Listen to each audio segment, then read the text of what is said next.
as we all know, prospecting is something we have to do every day. Even old guys like me have to prospect every day.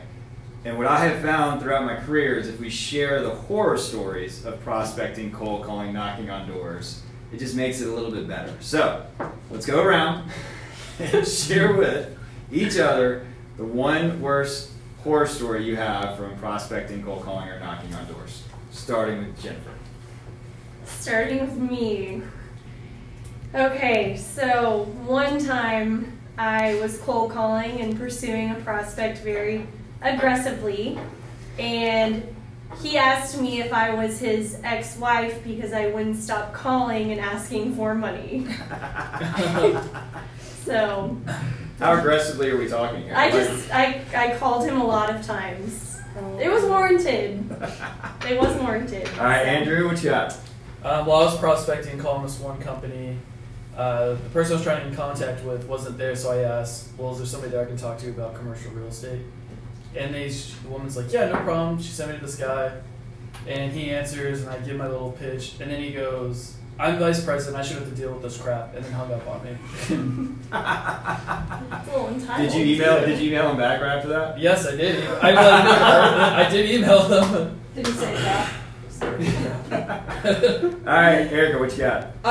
Mine was not from cold calling, but back in the day, we used to go door to door. Patrick used to make us, and my friend Jordan and I went to a nice Class A office space building here in Buckhead, and we had security called on us, and we didn't know it, and so we kept prospecting, and we were giving our pitch to one company at the front door, and security came and grabbed us both and was like, you've got to leave the building and escort us out. So that was very humbling. It's kind of a rite of passage in commercial real estate. It was a rite of passage. It was, not my proudest moment, but had to be done. Alan, what you got? So I cold called a staffing firm, I believe, and got a nice lady on the phone.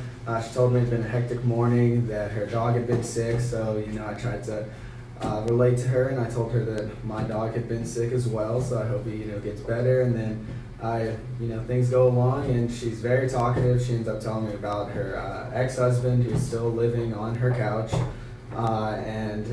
That just goes on and on about a lot of drama, and was hoping to hopefully get a sale or maybe a meeting and maybe have a need, but it turns out there was no need, and so I just kind of stayed on the phone for about 30 minutes and just wasted that time, and then actually she went on LinkedIn and emailed me and asked, or it said, I hope your dog feels better. So I guess it was kind of nice. But nice. Some people just need a friend. Yeah, they just need a friend, man. I guess I was that friend that day. So Charge her for therapy. Yeah, I should start charging. So, all right, I'll give you mine real quick.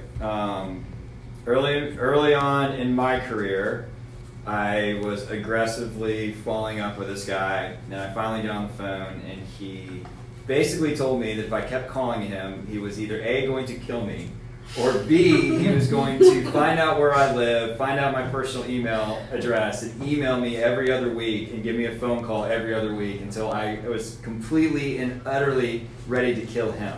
And that's how I was making him feel at the moment. Every other week. Oh, yeah. That's not even that bad. It's not even that much, yeah. So that's what I was saying, right? But I think it was the fact that it was probably over like a year and a half, 2-year period that got to him. You just need to. I've started dedication. giving people Alan's phone number and contacting him. That's what you gotta do if you get cold calls. That's not even a joke. That's real. That's real.